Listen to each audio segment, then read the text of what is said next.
Mercredi, les mouvements de grève en Espagne ont dégénéré en violence.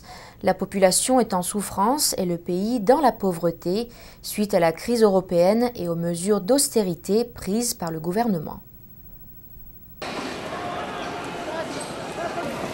Des mouvements de grève et de manifestations contre les mesures d'austérité ont été organisés hier mercredi dans de nombreux pays européens, comme la Grèce, la Belgique et le Portugal. Comme dans de nombreuses autres villes à l'appel de cette journée européenne d'action et de solidarité, les rassemblements se sont prolongés tard dans la nuit, ponctués de violence.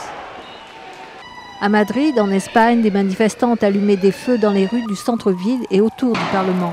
D'autres ont jeté des pavés vers les policiers qui ont répondu par des tirs de balles en caoutchouc. Cette journée a donné lieu aux plus grandes manifestations jamais vues dans tout le pays. La crise européenne a provoqué la perte de milliers d'emplois ou la baisse des salaires et poussé des millions d'Espagnols dans la pauvreté. Cette journée européenne d'action et de solidarité visait à dénoncer le renflouement financier des banques à l'aide de l'argent public, alors qu'une grande partie de la population souffre sous des mesures drastiques d'austérité.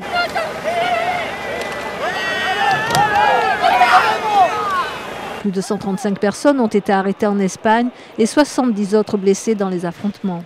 L'impact de la grève générale n'a pas encore été mesuré, mais le gouvernement a déjà annoncé que ces mouvements ne l'influenceraient pas dans le choix de sa politique.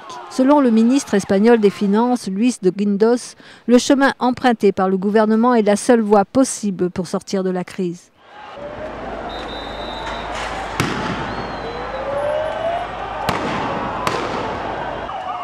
Le mouvement populaire des indignés, qui avait déjà organisé une marche parallèle ce mercredi, a annoncé d'autres mouvements de protestation ce jeudi.